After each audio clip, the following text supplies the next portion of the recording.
Since the declaration of Vice President Professor Yemi Osibajo, the polity has been ruffled as to what becomes the fate of his political godfather, Asiwaju Bola Ahmed Tinubu, who says his lifetime ambition is to be the president of the most populous black nation. Professor Yemi Osibajo made this intention known barely 24 hours ago after several weeks of speculation, permutations, and denials. Now, crisis of confidence deepens in the camp of the vice president and the APC national leader over the quest for the party's presidential tickets. More alarming is that many have accused Professor Osibajo of betrayal, while some have advised him to step down as a sign of respect to his better Bola Ahmed Tinubu. Now, joining us to assess how the ambition of the duo will impact APC in the Southwest is the Lagos State APC Chairman, State Seye Oladejo. I want to say thank you very much for joining us here on Newsday. And to get it on, to set the ball rolling this afternoon, how did you receive the announcement that Professor Yemi Osibajo will be running for the highest office in the land yesterday? Well, let me quickly say I am Seye Oladejo. I'm the spokesperson for Lagos State APC, not the chairman. Okay. Duly noted. And yes, the news did not come to us as a surprise, except that it took forever for the vice president to eventually summon the courage to throw his heart into the ring. And like he said, he was busy consulting and engaging in self-denial over time about his interest to run for the office. It didn't catch us as a surprise, and it hasn't really changed anything as regards who is calling the shots, as regards who is the leading aspirant, presidential aspirant in our party, APC. There is no doubt that only one man has paid his dues in terms of fighting to enthrone democracy, in terms of remaining the reference point for good governance in Nigeria since the advent of democracy, in terms of being a fisher of men, including the vice president himself. We believe that with the mammoth support he's enjoying in all the news and crannies of the country, anytime the primaries come up, Asiwaju Bola Ahmed Tinubu will definitely emerge victorious. I've read in so many media stuffs about issue of betrayal and all of that, and people have really put this as Stafet Asiwaju, but it goes beyond that. The issue of betrayal should be put in perspective. It should be put in context. It's multi-dimensional. Betrayal of Mr. President himself, to the extent that the VP has not really been a stabilizing force as regards the religious bigotry, which is very much in the media, promoting a set of the Christian religion, the Pentecostal set. The fact that all his appointees coincidentally have been pastors or members of the church.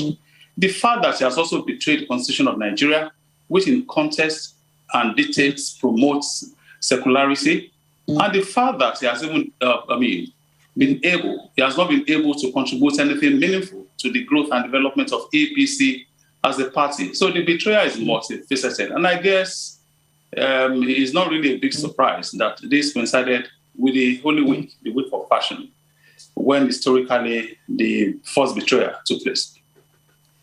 Now, yesterday, when journalists were asking Asiwaju Bola Ahmed Tinubu about the declaration of his son, he said he does not have any son that is old enough to declare. I'd like your reaction to this. Does this mean the battle line has been drawn between both men?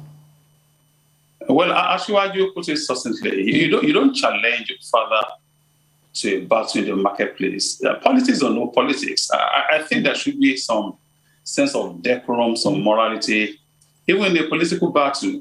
By the way, Mr. Vice President is definitely too old to be called Asiwaju's son. And by trying his to the battle, he has declared himself man enough to want to take on the might of the national leader of our party, who more than any other person contributed into bringing Mr. President himself to the limelight, appointing him as the Commissioner for Justice and Attorney General in Lagos, and nominating him to be the vice president, the running mate to President Muhammadu Buhari. But we are yet to see as the game unfolds. The vice president has a whole lot of issues to clear. There's a big albatross on his neck, so we'll see how it plays out. All right, Mr. Oladejo, you have used quite a couple strong words in the last couple of minutes, especially when discussing the vice president and his ambition. You spoke of a betrayal of the Constitution by implementing non-secular means to employing candidates or people that work on his team. The final question would really be, is this not going to create a situation where the party is split? Because it seems like sides are definitely ganging up. And from the way that you're speaking it, that, the language seems that as well. Will this not cause further issues for the APC rather than unite them? No, I don't think so. There's no doubt that the national leader, Asiwaju Bola Ahmed Tinubu, over the years has an enduring structure all over the nation. He has sympathizers across the board, market women, men, youth groups, professionals. He is an all-round politician who, over time, has paid his dues. You see, this is the way it goes. Those who have their palm kernels, that's a Yoruba, an Igbo proverb. Those who have their palm kernels hacked for them by some benevolent spirits should learn to be humble. We should not forget the beginning and how Asiwaju Bola Ahmed Tinubu literally brought some people into limelight. So if they believe now that they are of age and they can challenge him to a political battle, so be it. But the questions to be asked is, in 7 years of the vice presidency, what has the vice president brought to the table? The last time I checked, he's been in charge of the economy. The questions Nigerians should ask is, what is their net worth? Has their personal fortune been improved in any way in the past 7 years? And I dare say that this is a personal thing. This is a personal failure of the man who holds the office and not necessarily the party. So these are fundamental questions that we're going to ask as party members. And we also want to know, politically, what is he bringing to the table? Is he in a position to mobilize members of the party who have been largely deprived, who have been largely sacrificed as regards their interest and patronage and dividend of democracy for members of his church, which is clearly not in tandem with the spirit of the party's constitution and the Constitution of Federal Republic of Nigeria, 1999 as amended? These are questions we are going to ask. There are issues broadly on the economy, on employment, inflation, and a whole lot. So what is he going to do differently? All he said during that speech was he was going to continue whatever he's been doing before. And I think Nigerians need a clean break in terms of personality, in terms of someone who has experience where with a prepared president, not a reluctant president who can take us to the Nigeria of our dream. All right, Mr. Oladejo, permit me to actually just nitpick on one of your statements you made. Quite weighty but also vague statement about the arbitrage that needs to be cleared. Please, can you shed more light on what this is? And secondly, are you saying that Asiwaju Bola Ahmed Tinubu himself is baggage free, understanding that people are still asking, how did he amass his immense fortune? It's still a mystery to several Nigerians as we speak. Yeah, the honors of proof for those who allege, simply lies on the table of those who allege. You are unclear about whatever, I think, is for you to bring forth whatever allegation. We've read in the media, we've seen the media trial of Asiwaju. The real trial itself before the Code of Conduct Bureau, it came back with a clear bill of health. And people continue to allege and try on social media about all sorts of imaginary allegations not proven in any way.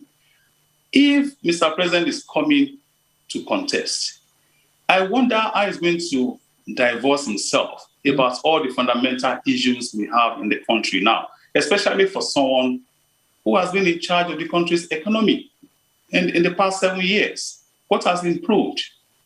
What is the fortune of Nigerians now? You hardly find any home in Nigeria without some people being unemployed. At times, the couple being unemployed, people find it difficult to eat, the cost of gas, so many things. Interestingly, what happened? Mr. Oladejo, you seem to have veered off the mark. You mentioned an arbitrage that you said that it needs to be cleared for the vice president to be a serious contender. You haven't mentioned that. I'm addressing the albatross now, all the fundamental issues we have in the country now, the comatose state of the education sector, the health sector, the issue of unemployment, the inflation. How does it clear? These are all albatross. What happened? The social intervention fund used to be under his office. Why was it taken away, and why did it become a full-fledged ministry? If you ask me, that's not complimentary. These are issues to be cleared. And if you ask me, during his declaration, I would have expected that should bring to the forefront what we will consider to be his achievements in 7 years, not to start making promises that we know are at best empty. So the days ahead will be very interesting for us as Nigerians. Now, Mr. Oladejo, I'm going to take you back to something that you said earlier. You said politically, what is Osinbajo bringing to the table? So I'll put it back to you. What is Bola Ahmed Tinubu also bringing to the table? Considering the fact that most times when he talks, all we know is that it is his vision. It is also his ambition to be the president of Nigeria. That's what we know about his presidency. And the fact that he's a godfather to several people. He has made several people, so to speak. What else is he bringing to the table? When the media call him Godfather, we his followers, those who believe in him, we see him as a mentor, a destiny helper, a fisher of men, and in every business, every sector, you need some kind of mentorship. Even in the media, banking sector, everywhere, you need people you need to look up to as role model who can really help you achieve your target objectives or ambition, as we may say. Let me tell you, the transformation that Lagos has experienced since 1999 can only be credited to Asiwaju Bola Ahmed Tinubu, and successive governors have been able to build on all of this. In terms of the economy of the state, in terms of security, there's a template for security in Lagos. And Lagos State, I dare say, still remains the safest part of Nigeria. All these things put together, the fact that Asiwaju has a structure that can effortlessly win not only a free and fair primary, a free and fair elections in Nigeria any day, all this we count for something. We are talking about a vice president who could not deliver his polling booth when he was the vice presidential candidate. And the same party won that same polling booth a week later for Lagos State governorship. That speaks volumes about relationship, about the belief of the people in the immediate neighborhood. And these are critical issues that Nigerians will need to look at before we even start looking at who picks the ticket or otherwise. All right. Well, then, State Seye Oladejo, the Lagos APC chairman, spokesperson, thank you so much for joining us on the program this afternoon.